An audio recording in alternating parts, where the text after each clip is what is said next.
بڑی الصلاۃ والسلام علیک یا رسول اللہ، الصلاۃ والسلام علیک یا حبیب اللہ، الصلاۃ والسلام علیک یا نبی اللہ، وعلی آلک واصحابک یا نور اللہ، صلی اللہ تعالی علیہ وسلم۔ جیسا کہ آپ کو معلوم ہے کہ روزانہ ایک اللہ کی محبوب شخصیت پر بیان کرنے کی سعادت حاصل ہوتی ہے، تو ماشاءاللہ آج ہم ذکر خیر کریں گے ان کا جو اللہ کے محبوب ہیں، جنہیں پوری دنیا حضرت سیدنا ابو بکر صدیق رضی اللہ تعالیٰ عنہ کے نام سے جانتی ہے۔ کسی شاعر نے بڑی پیاری بات کہی کہ صدیق اکبر رضی اللہ تعالی عنہ وہ عظمت اور شان رکھتے ہیں کہ یار غار حضرت سیدنا صدیق اکبر رضی اللہ تعالی عنہ، یعنی کہ وہ غار میں بھی ساتھ تھے پیارے نبی کے اور آج مزار میں بھی ساتھ ہیں پیارے نبی کے۔ ہے یار غار محبوب خدا صدیق اکبر کا۔ تو آج محبت کا وہ جو ان کے اندر جذبہ تھا کہ قرآن نے بھی اس غار میں جانے کا ذکر کیا، ثانی اثنین اذ ہما فی الغار اذ یقول لصاحبہ لا تحزن ان اللہ معنا، یہ پورے ایک واقعے کے بارے میں قرآن کریم کی آیت کریمہ آئی ہے۔ 10ویں پارے میں آپ انشاءاللہ پڑھیں گے تو آپ کو پتہ چلے گا کہ جب ہجرت کرنے والے تھے ہمارے پیارے نبی صلی اللہ علیہ وسلم، اب ہجرت کر رہے ہیں مکے سے مدینے کو، تو حضرت سیدنا صدیق اکبر رضی اللہ تعالیٰ عنہ عرض کرتے ہیں یا رسول اللہ آپ اکیلے نہیں جائیں گے، میں بھی آپ کے ساتھ جاؤں گا۔ رات میں جس وقت نکلنا ہے، جہاں نکلنا ہے، جہاں آپ جائیں گے آپ کا غلام آپ کے ساتھ ساتھ جائے گا۔ اچھا، یہاں پر ایک بات، یہ بات اپنے ذہن میں رکھیں کہ پیارے آقا صلی اللہ تعالیٰ علیہ وسلم سے محبت دیکھیں آپ حضرت سیدنا صدیق اکبر رضی اللہ تعالیٰ عنہ کی، کہ ابھی کیا ہوتا ہے، لوگ جو ہے اپنا تھوڑا سا تجارت کا کاروبار چھوڑ کے مسجد میں نماز کو نہیں آتے، اور حضرت سیدنا صدیق اکبر رضی اللہ تعالیٰ عنہ اپنا سارا ساز و سامان، مال و دولت، گھرانہ چھوڑ کر نبی کے ساتھ دین کی خاطر جا رہے ہیں۔ تو کیا ہے، ہمیں صحابہ اکرام سے سیکھنا چاہیے، ماؤں بہنوں کو بھی سیکھنا چاہیے کہ وہ اپنے شوہروں کو اس کے لیے بیدار کریں اور بچوں کو سمجھائیں کہ بیٹے نماز پڑھو، قرآن کی تلاوت کرو، اپنے بزرگوں کے بارے میں جاننے کی کوشش کرو۔ دنیا کا جو جتنا بھی ساز و سامان ہے وہ ایک دن یہیں پر رہ جائے گا، ہمارے ساتھ تو ہمارا ایمان جائے گا۔ یہ سب سے بڑی دولت ہے۔ آپ دیکھیں گے عزیزان محترم، قیامت کے دن پتہ چلے گا کہ آخر کار سب سے بڑی دولت کون سی تھی۔ یہ تو دنیا کی دولتیں تو یہیں رہ جاتی ہیں، لیکن آپ اگر اپنی اولاد کو قل هو اللہ احد بھی سکھا دیتے ہیں تو جانتے ہو کتنا بڑا ثواب ہے۔ ایک شخص قبرستان سے گزرا تو اس نے دیکھا، اس کو نیند آ گئی، تھوڑی دیر کے لیے آرام کرنے کے لیے قبرستان میں ٹھہرا تو اسے نیند آ گئی، تو خواب میں دیکھتا ہے کہ قبر کے مدفونین حضرات آپس میں کچھ بانٹ رہے ہیں، تو یہ پوچھتا ہے خواب میں ہی کہ تم لوگ یہ کیا بانٹ رہے ہو؟ تو قبر کے وہ مدفونین حضرات کہتے ہیں آج سے 1 سال پہلے اللہ کا ایک بندہ اس قبرستان سے گزرا تھا، اس نے قل هو اللہ احد اللہ الصمد لم یلد ولم یولد ولم یکن له کفوا احد، یہ پڑھ کر اس کا ثواب قبر کے تمام مردوں کو پہنچا دیا تھا، اس ثواب کو ہم 1 سال سے بانٹ رہے ہیں۔ سورہ اخلاص کے پڑھنے کا یہ عالم ہے، سورہ اخلاص کے پڑھنے کا یہ عالم ہے تو پورے قرآن کے پڑھنے کا عالم کیا ہوگا۔ اور جب آپ قرآن شریف پڑھیں گے تو آپ کو الحمدللہ یہ واقعات مل جائیں گے جس میں حضرت سیدنا صدیق اکبر رضی اللہ تعالیٰ عنہ کا بھی ذکر خیر کیا گیا ہے۔ اور یہ حضرت سیدنا صدیق اکبر رضی اللہ تعالیٰ عنہ سب سے پہلے مردوں میں اسلام لائے ہیں۔ آپ گئے تھے ملک شام تجارت کے لیے، سفر کرنے کے لیے، مطلب سفر میں تھے آپ، ملک شام تجارت کے لیے گئے تھے آپ، تو وہاں پر رات میں جب ٹھہرے تو آپ نے ایک خواب دیکھا، اور خواب میں کیا دیکھا کہ آسمان کا چاند آپ کی گود میں آ گیا ہے۔ بیدار ہوئے تو وہاں کا راہب تھا، ایک پادری عیسائی، اس سے آپ نے پوچھا کہ یہ ماجرا کیا ہے؟ میں نے خواب میں دیکھا ہے کہ آسمان کا چاند میری گود میں آ گیا ہے۔ تو جانتے ہو اس نے پوچھا کہ تم کہاں کے رہنے والے ہو، تمہارا نام کیا ہے؟ سب کچھ پوچھنے کے بعد اس راہب نے کہا کہ مجھے معلوم ہو گیا تم وہی ہو جو آخری نبی کا ساتھ دو گے اور ان کے ساتھ ہجرت کرو گے، اور جس غار میں تم ٹھہرو گے تو اس حال میں ٹھہرو گے کہ اس نبی کا سر مبارک تمہاری گود میں رکھا ہوا ہوگا۔ سب کچھ جاننے کے بعد یہ واقعہ بڑی جلدی آپ کے سامنے میں نے پیش کیا۔ راہب کہتا ہے کہ اس نبی کا سر، اس مبارک نبی کا سر آپ کی گود میں رکھا ہوا ہوگا۔ تو یہ خواب کی تعبیر یہی ہے کہ آسمان کا چاند آپ کی گود میں آ گیا ہے۔ کیونکہ عزیزان محترم، یہاں پر راہب نے اپنے علم کے مطابق تعبیر بیان کی، لیکن اللہ کے نبی کے چہرے کو تو چاند سے بھی تشبیہ دینے کو منع کیا گیا ہے۔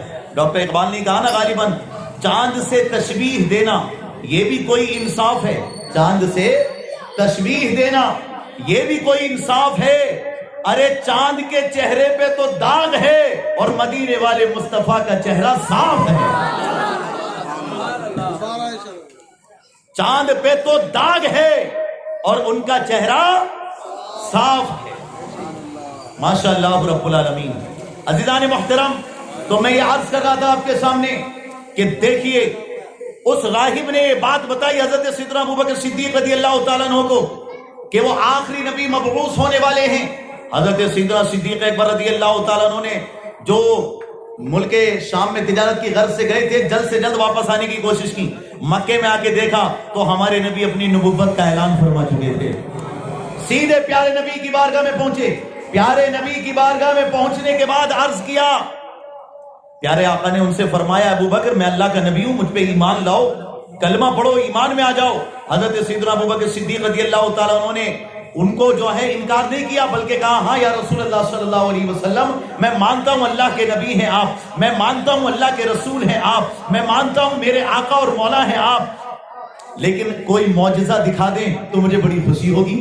پیارے آقا صلی اللہ علیہ وسلم سے جب یہ عرض کیا حضرت ابو بکر صدیق نے، تو ہمارے نبی نے فرمایا اے ابو بکر ملک شام تجارت کی غرض سے گئے تھے؟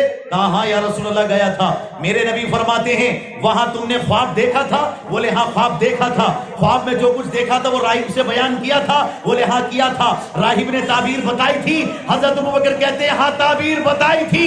ہمارے نبی نے فرمایا وہ تعبیر میرا معجزہ نہیں ہے تو اور کیا ہے۔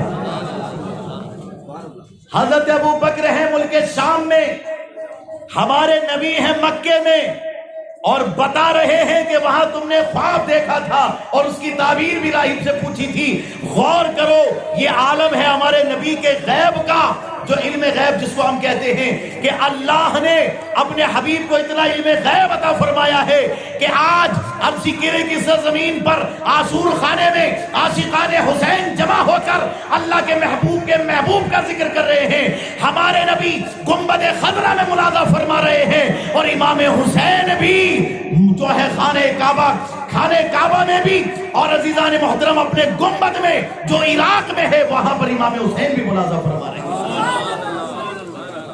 تو اب آپ غور کریں کہ گنبد خضرا میں ہمارے نبی بھی ملازہ فرماتے ہیں، عراق میں مولا علی بھی، غوث اعظم بھی اور امام حسین بھی ہماری اس محفل کو دیکھ رہے ہیں، اور خانہ کعبہ کے ارد گرد بھی جو صحابہ اکرام کی قبریں ہیں وہ بھی الحمدللہ ہم پر نظر کرم کر رہی ہیں، اور مدینہ منورہ میں بھی جو قبریں ہیں وہ بھی ہم کو دیکھ رہی ہیں، اس لیے کہ ہمارا عقیدہ ہے کہ انتقال کے بعد جو مومن یعنی جو ایمان والے ہوتے ہیں اور جو اللہ کے محبوب بندے ہوتے ہیں وہ مرتے نہیں ہیں بلکہ وہ زندہ ہو جایا کرتے ہیں، اور بھی زیادہ ان کو اللہ زندگی عطا فرماتا ہے۔ کہتے ہیں نا امام حسین کے بارے میں کہ زندہ ہو جاتے ہیں جو مرتے ہیں حق کے نام پر. اللہ اللہ موت کو کس نے مسیحا کر دیا. تو امام حسین رضی اللہ تعالیٰ عنہ بھی ملاحظہ فرما رہے ہیں, غوث اعظم بھی دیکھ رہے ہیں کہ ہم یہاں پر اللہ والوں کا ذکر خیر کر رہے ہیں. اور حضرت سیدنا ابوبکر صدیق رضی اللہ تعالیٰ عنہ جب اسلام میں مطلب آپ نے کلمہ پڑھا پیارے نبی کا, آپ کے پاس 40,000 درہم تھے. کتنے تھے؟ 40,000 درہم. بہت بڑی قیمت ہوتی ہے. 10,000 درہم آپ نے غریبوں پہ اسی وقت خیرات کر دیے. 10,000 جو ہے سب کے سامنے دیے, 10,000 سب چھپا کر کے خرچ کیے, 10,000 صبح میں خرچ کیے اور 10,000 رات میں خرچ کیے. یعنی کہ دن میں بھی خرچ کیے, رات میں بھی, چھپا کر بھی, اعلانیہ طور پر بھی. اسی کو جو ہے قرآن کریم میں بتایا گیا الذین ينفقون اموالهم باللیل والنہار سرا وعلانیہ فلہم اجر عند ربہم ولا خوف علیہم ولا هم يحزنون. یہ قرآن کریم کی مبارک آیت کریمہ ہے. اللہ رب العالمین ان کی تعریف بیان کرتے ہوئے کہتا ہے کہ وہ اپنا مال خرچ کرتے ہیں اللہ کی رضا کے لیے. کب خرچ کرتے ہیں؟ دن میں بھی خرچ کرتے ہیں, رات میں بھی خرچ کرتے ہیں, اور چھپ کر بھی خرچ کرتے ہیں, اور لوگوں کو دکھا کر بھی خرچ کرتے ہیں تاکہ لوگوں کے اندر جذبہ پیدا ہو. اللہ فرماتا ہے ان کا اجر اللہ کے پاس ہے, اور ان کو نہ دنیا میں کوئی خوف ہے نہ آخرت میں کوئی غم ہوگا. اللہ رب العالمین سلامت رکھے. عزیزان محترم, تو دیکھیے آپ کہ حضرت سیدنا ابوبکر صدیق رضی اللہ تعالیٰ عنہ کو اللہ نے یہ مقام اور مرتبہ عطا فرمایا. مولا علی شیر خدا سامنے کھڑے ہیں. ایک مرتبہ حضرت ابوبکر صدیق دیکھ کے مسکرائے. اب دیکھو مولا علی کا اور حضرت ابوبکر صدیق کا محبت کا بھی آپ جو ہے ایک تعلق یہاں پر ملاحظہ کر سکتے ہیں. بعض شیعہ قسم کے لوگ حضرت ابوبکر اور مولا علی کے معاملات کو جو ہے بگاڑنے کی کوشش کرتے ہیں. معاذ اللہ رب العالمین, وہ کان کھول کر کے سنیں اور اس بات کو, اس حدیث کو اور اس واقعے کو اپنے ذہن میں رکھیں. حضرت سیدنا ابوبکر صدیق رضی اللہ تعالیٰ عنہ مولا علی کو دیکھ کر مسکرائے, اور مولا علی نے جب پوچھا کہ آپ مجھے دیکھ کے کیوں مسکرا رہے ہیں, کیوں مسکرا رہے ہیں, تو پیارے آقا صلی اللہ علیہ وسلم کے پیارے غلام حضرت ابوبکر صدیق فرماتے ہیں علی, میں نے نبی کو سنا تھا, نبی کریم سے یہ جو ہے حدیث پاک کو سنا تھا کہ ہمارے نبی نے فرمایا کہ پل صراط جو بال سے زیادہ باریک ہے, تلوار سے زیادہ تیز ہے, اسے کوئی پار نہیں کر سکتا جب تک کہ علی اس کو چٹھی نہ عطا فرما دے. مطلب جب آپ اس کو پرمیشن دیں گے, اجازت دیں گے, چٹھی دیں گے, تبھی وہ پل صراط کو پار کر پائے گا. اے علی تمہارا مقام اتنا بڑا ہے. جب حضرت علی سے حضرت ابوبکر نے کہا نا کہ تمہارا مقام اتنا بڑا ہے کہ جسے تم اجازت دو گے, چٹھی دو گے, وہی پل صراط کو پار کر پائے گا, ورنہ گر کر کٹ کر وہی ختم ہو جائے گا, جہنم میں گر جائے گا. تو مولا علی بھی مسکرائے, مولا علی بھی مسکرائے, اور مولا علی نے عرض کیا کہ ابوبکر صدیق رضی اللہ تعالیٰ عنہ آپ بھی سن لیجئے کہ پیارے نبی نے یہ بھی فرمایا تھا مجھ سے, اے علی یہ چٹھی اسی کو دینا جس کے دل میں میرے یار غار ابوبکر کی محبت موجود ہو. سمجھے ہو, جس کے دل میں ابوبکر صدیق کی محبت موجود ہو اسی کو تم یہ چٹھی دینا, اور اگر ابوبکر صدیق کی محبت نہیں ہے دل میں اسے پل صراط سے پار کرنے والی چٹھی نہیں دینا. دیکھ رہے ہو آپ آج الحمدللہ یہاں سنی مسلم جماعت کمیٹی کی سرپرستی میں محفل ہو رہی ہے. صدر صاحب اور نائب صدر صاحب اور ثالث کمیٹی کے ذمہ داران اور محرم کمیٹی کے افراد اور پورے انسی کیرے کے جو ہمارے زندہ دل مسلمان اور مائیں بہنیں یہاں آئی ہیں, مقصد کیا ہے کہ ہمیں اللہ سے بھی محبت ہے, اللہ کے نبی سے بھی محبت ہے, اور اللہ کے نبی نے جس سے محبت کی اس سے بھی محبت ہے. حضرت ابوبکر سے بھی محبت ہے, حضرت عمر سے بھی محبت ہے, حضرت عثمان سے بھی محبت ہے, اور مولا علی شیر خدا حیدر کرار کرم اللہ تعالی وجہہ الکریم سے بھی محبت ہے. یہ ہمارے اہل سنت و جماعت کا عقیدہ ہے. کچھ لوگ کیا کرتے ہیں کہ کسی ایک یعنی اہل بیت کی محبت کو, یہ شیعوں میں رہتا ہے اکثر کہ وہ ایک طرف اہل بیت کا تو ذکر کرتے ہیں, صحابہ کا ذکر نہیں کرتے, اور صحابہ کرام کی عداوت اور صحابہ کرام کی نفرت لوگوں کے دلوں میں بیٹھاتے ہیں. وہ لوگ بھی جہنم میں گئے اور کچھ لوگ صرف صحابہ کا ذکر کرتے ہیں، خارجی قسم کے لوگ اہل بیت سے محبت نہیں کرتے، حسن و حسین سے محبت نہیں کرتے، حضرت فاطمہ کی آل سے محبت نہیں کرتے، یہ لوگ بھی جہنم میں گئے۔ جو صحابہ سے نفرت کرتے ہیں وہ بھی جہنم میں گئے، جو نبی کے گھرانے سے نفرت کرتے ہیں وہ بھی جہنم میں گئے۔ الحمدللہ ہم اہل سنت و جماعت ہیں، ہمیں صحابہ اکرام سے بھی محبت ہے، اہل بیت اطہار سے بھی محبت ہے، اولیاء کاملین سے بھی محبت ہے، سلسلہ عالیہ، قادریہ، چشتیہ، سہروردیہ، نقشبندیہ، شیریہ، بشیریہ، نظامیہ، صابریہ، فارسیہ، اشرفیہ، نوریہ، رضویہ، برکاتیہ، قدوسیہ، شرافتیہ، قلندریہ اور جتنے بھی سلاسل کے بزرگان دین ہیں، اہل سنت کے تمام بزرگوں سے ہمیں محبت ہے، محبت ہے، محبت۔ اور یہ محبت الحمدللہ رہے گی، کیونکہ انہی کے تو دربار سے ہمیں دین ملا ہے، نہ کتابوں کے نہ کالج کے حدر سے پیدا، دین ہوتا ہے بزرگوں کی نظر سے پیدا۔ اگر کچھ مرتبہ چاہے تو کر خدمت فقیروں کی، بلا کو ٹال دیتی ہے دعا روشن ضمیروں کی۔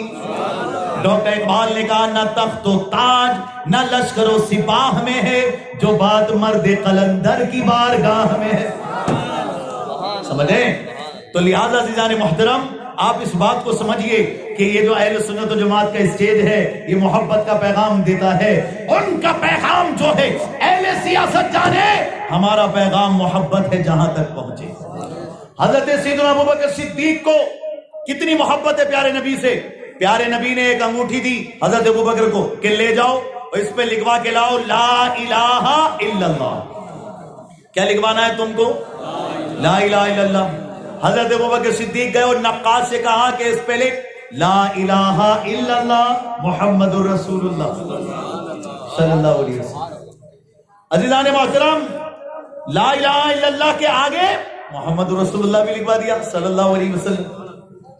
اب جب پیارے آقا صلی اللہ علیہ وسلم کو آگے انگوٹھی پیش کی تو پیارے آقا نے اس پر جب دیکھا تو لا الہ الا اللہ کے ساتھ محمد رسول اللہ بھی لکھا تھا اور حضرت ابوبکر صدیق کا نام بھی لکھا تھا۔ تو پیارے نبی نے فرمایا اے ابوبکر، میں نے تو تم کو کہا تھا کہ لا الہ الا اللہ لکھوانا، آپ نے اس پر میرا نام بھی لکھوایا اور اپنا نام بھی لکھوایا۔ حضرت ابوبکر صدیق عرض کرتے ہیں یا رسول اللہ صلی اللہ تعالی علیہ وسلم، میں نے تو صرف آپ کا نام لکھوایا تھا، اپنا نام نہیں لکھوایا تھا، اس لیے کہ میرے دل میں تمنا تھی کہ میں اللہ کے نام سے آپ کے نام کو جدا نہ کروں۔ میرے دل نے یہ گوارا نہیں کیا کہ آپ کا نام اللہ کے نام سے جدا کیا جائے۔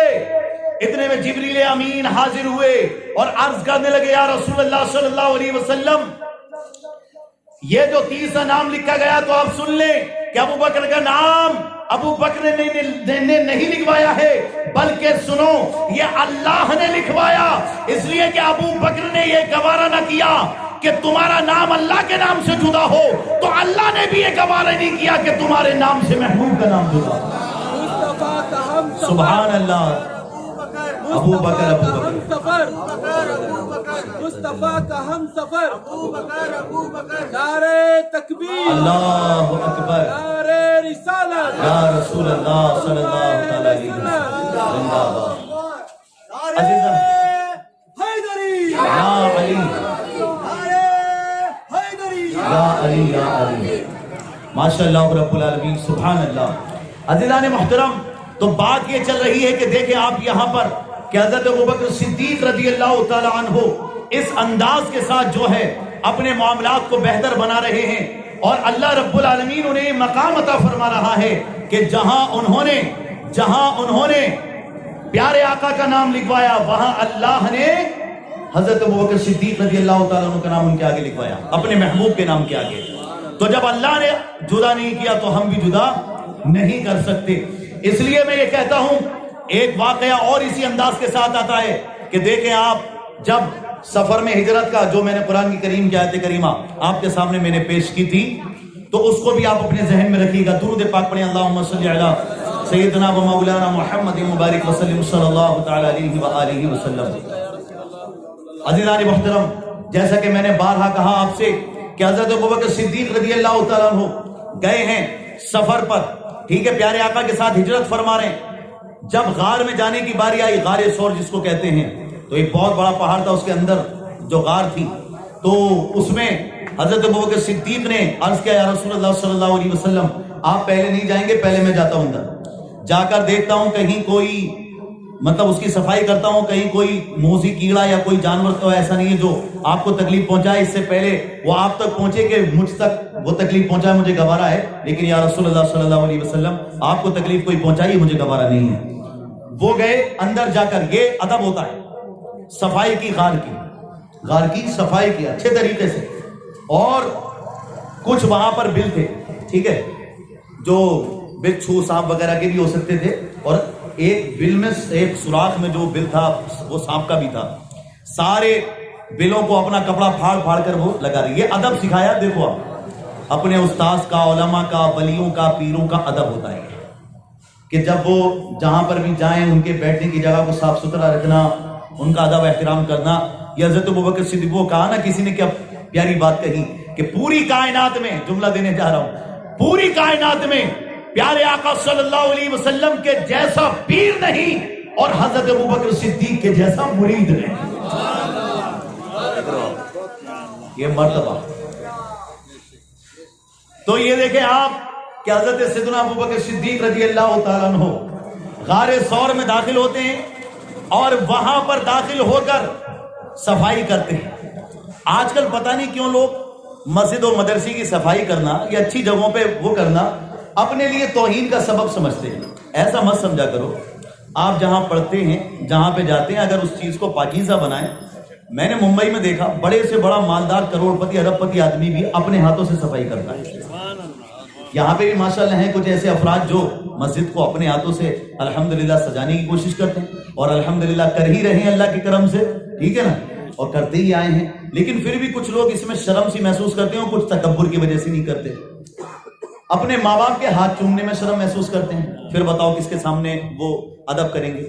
تو آپ میں سے بھی اگر آج تک کسی نے اپنے ماں باپ کے ہاتھ نہ چومے ہوں اور اگر وہ حیات ہوں تو ان کے ہاتھ چومو جاتا ہے، ٹھیک ہے. یہ ادب بھی سکھایا جائے گا ان محفلوں سے. یہاں تو ادب والے ہیں نا ہم ماشاءاللہ. مولا علی شیر خدا حیدر کرار کرم اللہ تعالی وجہ الکریم، ان سے ادب سیکھیا.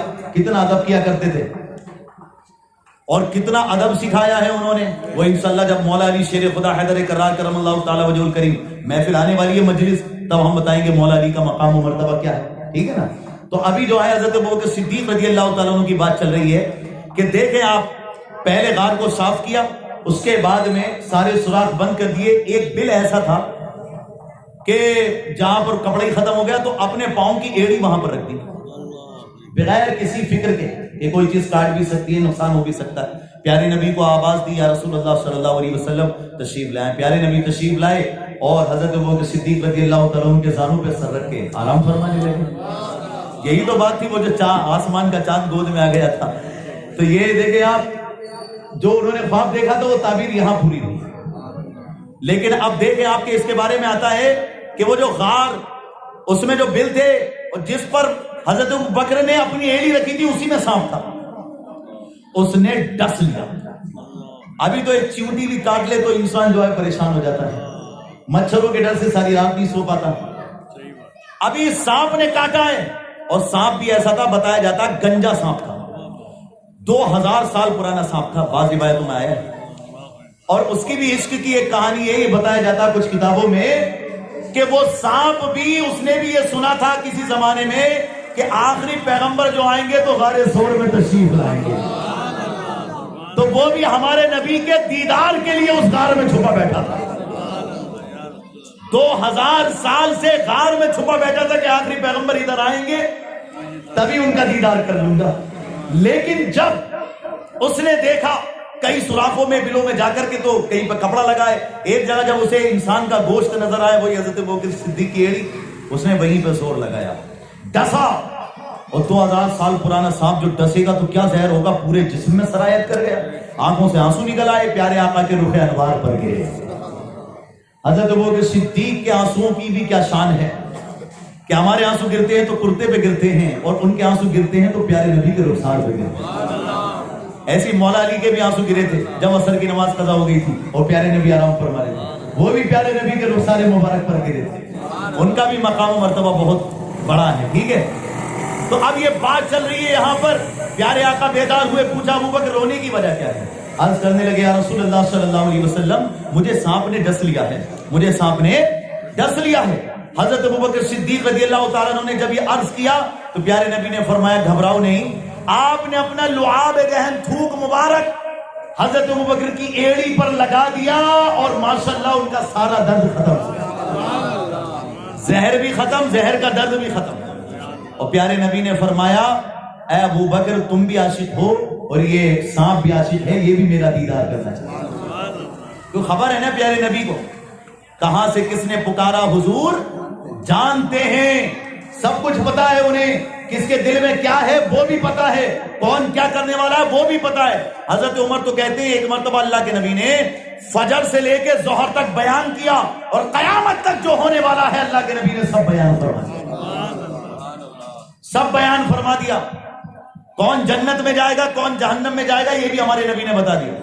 اتنا علم غیب اللہ نے انہیں عطا فرمایا ہے ماشاءاللہ. ہمیں تو یہ پتہ نہیں رہتا ہم نے کل پرسوں کیا کھایا تھا یا بھی کل کو ہمیں کیا کیا کرنا ہے, لیکن اللہ کے نبی نے جو پیچھے ہو چکا, جو ہو چکا ہے, جو ہوگا, حضور جانتے ہیں. تیری عطا سے خدایا حضور جانتے ہیں, کہاں سے کس نے پکارا حضور جانتے ہیں. حضرت ابو بکر صدیق رضی اللہ تعالیٰ عنہ سے ہمارے نبی نے فرمایا کہ ابو بکر یہ بھی ہماری محبت میں ہمارے دیدار کا مشتاق ہے. لہذا اس کے بعد میں حضرت ابو بکر صدیق عرض کرتے ہیں یا رسول اللہ کافر اگر ادھر آ گئے تو ہمیں دیکھ لیں گے. تو اللہ کے نبی نے ایک دور درخت تھا, یہ بھی روایت ہے, اس کو اشارے سے بلایا تو درخت ایسے چلتے ہوا آ گیا کہ زمین کو پھاڑتا ہوا آ کے غار کے منہ پر لگ گیا. اور جب یہ درخت لگا تو اتنے میں ایک مکڑی نے وہاں پر جالا بھی بن دیا. کافر لوگ ڈھونڈتے ڈھونڈتے ادھر پہنچ گئے تھے, سب جگہ ڈھونڈ لیا, اللہ کے نبی کہیں نہیں ملے. حضرت ابوبکر صدیق غار میں چھپے تھے اور پیارے آقا کے ساتھ, تو عرض کرنے لگے یا رسول اللہ کہ اب یہ لوگ جو ہے ہمیں دیکھ لیں گے تو کیا ہوگا؟ تو اللہ کے نبی نے فرمایا لا تحزن ان اللہ معنا, اے ابو بکر مت گھبرا, اس لیے کہ غم نہ کھا, اس لیے کہ اللہ ہمارے ساتھ ہے, اللہ ہمارے ساتھ ہے. اور جب یہ تصور انسان کے اندر آ جاتا ہے نا اللہ ہمارے ساتھ ہے, پھر وہ دنیا کی کسی توپ کا بھی جو ہے ڈر نہیں رکھتا دل میں. ڈاکٹر اقبال نے کہا تھا نا کہ جو صحابہ کرام, جو اولیاء کرام دل میں یہ رکھتے تھے کہ اللہ ہمارے ساتھ ہے, ان کی عظمت یہ تھی کہ ٹل نہ سکتے تھے, اگر جنگ میں اڑ جاتے تھے پیر شیروں کی بھی میدان سے اکھڑ جاتے تھے. دشت تو دشت ہے دریا بھی نہ چھوڑے ہم نے, بحر ظلمات میں دوڑا دیے گھوڑے ہم نے, دی اذانے کبھی یورپ کے کلیساؤں میں, کبھی افریقہ کے تپتے ہوئے صحراؤں میں, شان نظروں میں نہ جگتی تھی جہاں داروں کی, کلمہ پڑھتے تھے ہم چھاؤں میں تلواروں کی, تلواروں کی چھاؤں میں بھی ہم کلمہ پڑھتے تھے. جب ہمارے ساتھ یہ تصور ہوتا تھا اللہ ہمارے ساتھ ہے. لیکن آج لوگوں کو اللہ کا ساتھ نہیں, آج تکبر کس بات کا ہوتا ہے, نیتا جی ہمارے ساتھ ہیں, کونسلر صاحب ہمارے ساتھ ہیں, فلاں جی ہمارے ساتھ ہیں, ان کا کوئی ساتھ نہیں ہے. یہ سب ختم ہو جائیں گے, کل من علیہا فان ویبقی وجہ ربک ذو الجلال والاکرام, سب فنا ہو جائیں گے, باقی رہنے والی ذات اللہ رب العالمین. کوئی دنیا کا کتنی بڑا کروڑ پتی ساتھ میں ہو جائے سب ختم, ایک موقع آئے گا سب مٹ جائیں گے. لیکن جو نبی کے غلام ہے, مولانا کفایت علی کافی نے کہا تھا نا, کوئی گل باقی رہے گا نہ چمن رہ جائے گا, پر رسول اللہ کا دین حسن رہ جائے گا. ہم صفیر و باغ میں ہیں, کوئی دن کے چہچہے بلبلیں اڑ جائیں گی, سونا چمن رہ جائے گا, اطلس و کمخاب کی پوشاک پر نازا نہ ہو, اس تن بے جان پر خاکی کفن رہ جائے گا. لیکن جو پڑے گا صاحب لولا کے اوپر درود, آگ سے محفوظ اس کا تن بدن رہ جائے گا. سب فنا ہو جائیں گے کافی, ولیکن حشر تک نعت حضرت کا زبانوں پر سخن رہ جائے گا. سب فنا ہو جائیں گے مگر نبی کی تعریف کا زبانوں پر سخن رہ جائے گا, پر رسول اللہ کا دین حسن رہ جائے گا. سب فنا ہو جائیں گے. تو اس دین حسن کے ساتھ, دین حسین کے ساتھ وفاداری کیجیے. جو وفاداری کرتے ہیں وہ زندہ و جاوید رہتے ہیں. حضرت ابوبکر صدیق رضی اللہ تعالیٰ عنہ سے پیارے نبی نے فرمایا لا تحزن ان اللہ معنا, ابو بکر غم نہ کھا, اللہ ہمارے ساتھ ہے. اور اللہ ان کے ساتھ الحمدللہ. کافروں نے دیکھا کہ بھی درخت لگا ہے، مکڑی کا جالا بنا ہے، یہاں پہ کون آ سکتا ہے، اگلوں پہ پردے پڑے، واپس لوٹ گئے۔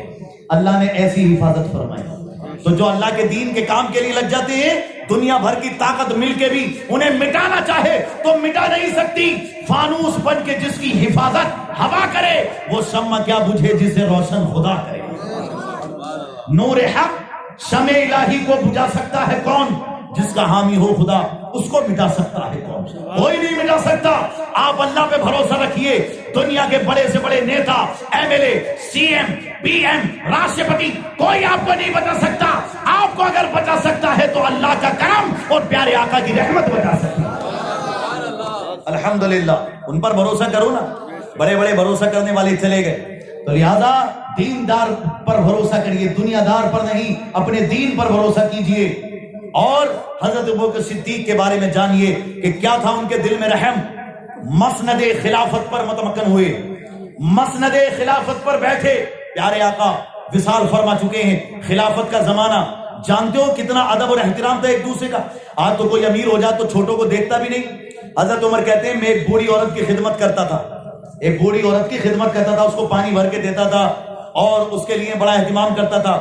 مدینے میں ایک بوڑھی عورت تھی، میں اس کی بڑی خدمت کرتا تھا۔ حضرت عمر کہتے ہیں لیکن میں کچھ دنوں سے یہ دیکھنے لگا کہ جب سے آپ حضرت ابوبکر خلیفہ بنے تو میں جب اس بوڑھی عورت کی خدمت کرنے جاتا تو مجھ سے پہلے ہی کوئی آدمی آ کر اس عورت کی خدمت کر جاتا تھا، پانی بھر کے دے جاتا تھا، کھانا بنا کے چلا جاتا تھا، سارے کام کر کے چلا جاتا تھا۔ میں بڑا حیران ہوا کہ ابھی تک تو ایسا نہیں ہوتا تھا، اب یہ کون ہے جو میرے بغیر آ کر پہلی اس بوڑھی عورت کا، جس کا نہ کوئی بیٹا ہے، نہ بھائی ہے، کوئی نہیں، نہ شوہر ہے، اس کی کون خدمت کر رہا ہے؟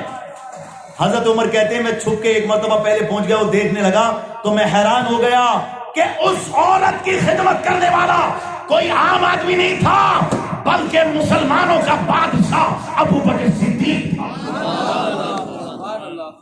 آج تو کوئی تھوڑا سا عہدے پہ چلا جائے تو اپنے آپ کو نہ جانے کیا سمجھنے لگتا ہے، بات کرنا گوارا نہیں کرتا، غریبوں سے، یتیموں سے محبت نہیں رکھتا۔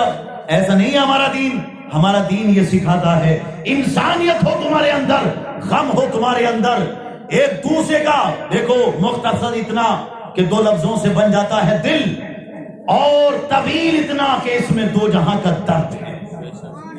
تو اس دل میں درد ہونا چاہیے کہ ہمارے علاقے میں کوئی بھوکا تو نہیں رہ گیا، کوئی پریشان حال تو نہیں ہے، کسی کے گھر میں ماتم تو نہیں ہو رہا ہے، کوئی بھوکا تو نہیں ہے، پیاسا تو نہیں ہے، کوئی غربت کی وجہ سے سسک تو نہیں رہا ہے۔ اس کی مدد کرو، جا کر اس کے کہے بغیر اس کی مدد کرو۔ یہ حضرت ابوبکر صدیق سکھاتے ہیں ہمیں، یہ عمر فاروق اعظم سکھاتے ہیں، یہ حضرت عثمان غنی سکھاتے ہیں، اور یہ مولا علی سکھاتے ہیں۔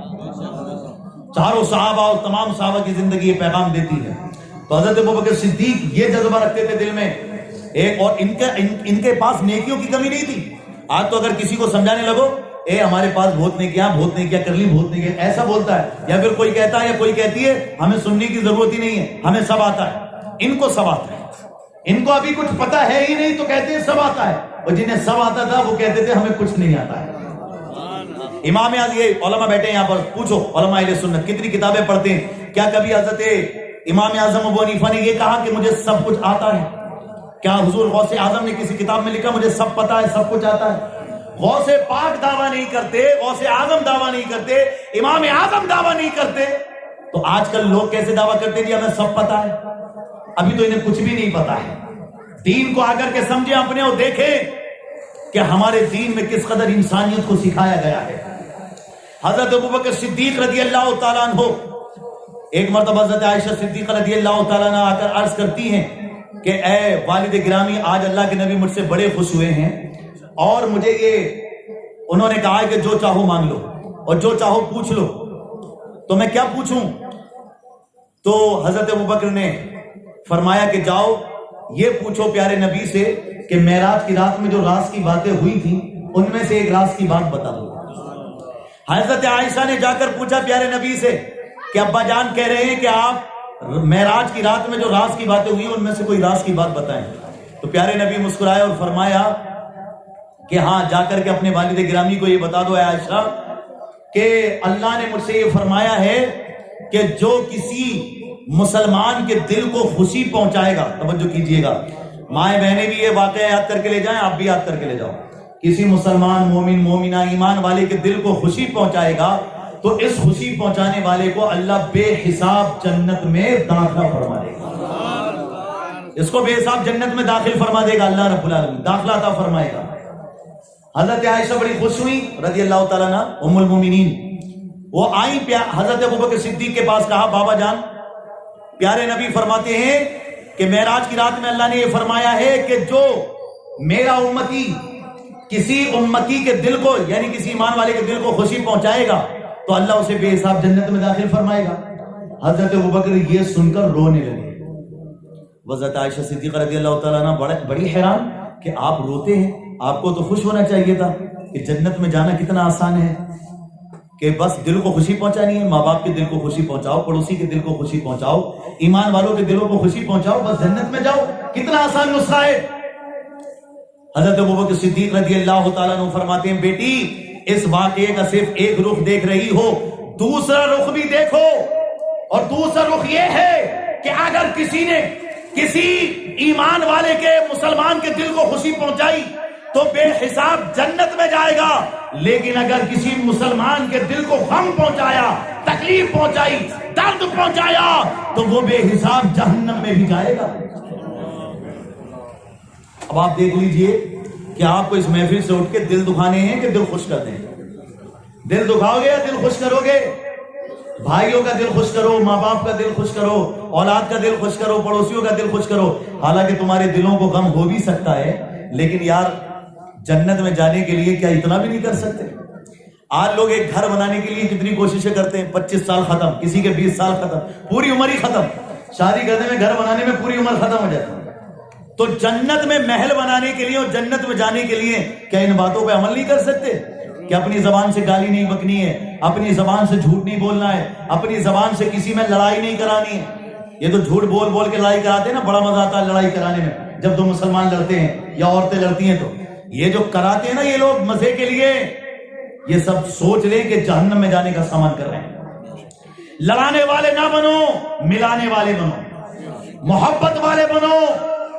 حضرت ابوبکر صدیق رضی اللہ تعالیٰ عنہ یہی پیغام دے رہے ہیں کہ اگر خوشی پہنچانے پر تمہیں جنت مل رہی ہے تو غم پہنچانے اور تکلیف دینے پر جہنم میں بھی جانا پڑ سکتا ہے. تو لہٰذا آپ اس بات پر توجہ کیجئے گا. اور اپنی بات کو اختتام پر لاتے ہوئے میں کیوں نہ وہ بات آپ کے سامنے بتا دوں کہ جب ہمارے نبی نے فرمایا مجھے تمہاری دنیا کی 3 چیزیں پسند ہیں. کتنی چیزیں پسند ہیں؟ 3 چیزیں. پہلی چیز نماز, جو میری آنکھوں کی ٹھنڈک ہے وہ مجھے پسند ہے. دوسری چیز خوشبو مجھے پسند ہے. اور تیسری چیز فرمایا نیک عورتیں مجھے پسند ہیں. تو نیک بنے, نیک, ماشاءاللہ. بلکہ اللہ کے نبی نے نیک عورتوں کے بارے میں یہ بھی فرمایا ہے جو عورت اپنے شوہر کی فرما برداری کرتی ہے اور 5 وقت کی نماز پڑھتی ہے, رمضان کے روزے رکھتی ہے, اللہ سے ڈرتی ہے, شوہر کی امانت کا خیال رکھتی ہے, میں محمد ضمانت لیتا ہوں کہ وہ جنت کے جس دروازے سے چاہے جنت میں داخل ہو جائے. تو نیک عورتیں. جب 3 چیزیں اللہ کے نبی نے بتائی نا کہ مجھے پسند ہے, حضرت ابوبکر بھی کھڑے ہو گئے, عرض کیا رسول اللہ مجھے بھی 3 چیزیں بہت پسند ہیں. 3 چیزیں کون سی پسند ہیں آپ غور کریں. حضرت ابوبکر عرض کرتے ہیں یا رسول اللہ صلی اللہ علیہ وسلم, پہلی چیز مجھے یہ پسند ہے کہ ہر وقت, ہر جگہ, ہر گھڑی, ہر لمحہ میں آپ کے چہرے کا دیدار کرتا ہوں. آپ کا چہرہ اتنا مجھے پسند ہے کہ میرا دل چاہتا ہر وقت آپ کے چہرے کو دیکھوں. اور دوسری چیز یہ پسند ہے کہ جو اللہ نے مجھے مال دیا ہے, دولت عطا فرمائی ہے, زمین جائیداد جو بھی میرے پاس ہے وہ سب میں آپ کے نام پہ قربان کروں. سبحان اللہ, سبحان اللہ. اور تیسری چیز یہ بھی بیان کی حضرت ابوبکر صدیق رضی اللہ تعالیٰ عنہ نے کہ میری بیٹی عائشہ صدیقہ رضی اللہ تعالیٰ عنہ آپ کے نکاح میں ہو, یہ مجھے بہت پسند ہے. اور بعض روایت میں یہ بھی آیا ہے کہ حضرت ابوبکر یہ بھی عرض کرتے ہیں یا رسول اللہ دنیا میں تو آپ کا ساتھ ملا ہے, جنت میں بھی آپ کی رفاقت مجھے نصیب ہوئی, یہ بھی مجھے پسند ہے. ماشاءاللہ رب العالمین, اللہ نے ان کی یہ ساری خواہشات کو پورا فرمایا. زمین پر تھے تو غار میں بھی ساتھ تھے, آج زمین میں ہے تو مزار میں بھی ساتھ ہیں الحمدللہ. بلکہ ان کا زمین میں رہ کر بھی ان کا فیض جو ہے سارے جہان میں عام ہے. ایسا نہیں ہے کہ زمین کے اوپر ان کا فیضان نہ ہو، فیضان ہے ان کا، بلکہ اللہ کے نبی نے فرمایا میرے 2 وزیر آسمانوں میں ہیں اور 2 وزیر زمین میں ہیں۔ آسمانوں میں جو 2 وزیر ہیں وہ حضرت جبریل ہیں اور حضرت میکائیل ہیں، اور زمین میں جو 2 وزیر ہیں وہ حضرت ابوبکر صدیق ہیں اور عمر فاروق اعظم رضی اللہ تعالی عنہما۔ تو ماشاءاللہ رب العالمین یہ عالم ہے ان کی صدیقیت کا، بہت سی فضیلتیں ہیں، پوری کتاب لکھی گئی ہے، وہ لکھی ہوئی کتاب موجود ہے۔ اللہ سے دعا کرو اللہ آپ سب کو وہ پڑھنے کی توفیق دے۔ انشاءاللہ ہم دھیرے دھیرے کچھ کتابیں بانٹنے کا سلسلہ جاری کر رہے ہیں، ایصال ثواب کے لیے انشاءاللہ وہ کتابیں آپ تک بھی آئیں گی۔ آپ بھی اپنا سرمایہ خرچ کر کے دینی کتابوں کو پڑھیے اور انہیں بانٹیے، ان پر عمل کیجیے۔ تو میری دعا ہے یہ کہ آپ اپنے اندر نبی کی محبت بھی پیدا کریں، صحابہ کی عظمت اور نبی کے گھرانے اہل بیت اطہار سے محبت، یہ بہت ضروری ہے۔ بغیر نہ صحابہ کی محبت کے جنت مل سکتی ہے، نہ اہل بیت کی محبت کے بغیر جنت مل سکتی ہے۔ تو لہذا دونوں کی محبت ہمارے دلوں میں ہونا ضروری ہے، ان کا ذکر خیر سے اپنے دل کو مزین کرنا ضروری ہے۔ میری دعا ہے اللہ رب العالمین ہمیں ان باتوں پہ عمل کی توفیق دے۔ وآخر دعوانا الحمدللہ رب العالمین۔ السلام علیکم ورحمۃ اللہ وبرکاتہ۔ وعلیکم السلام۔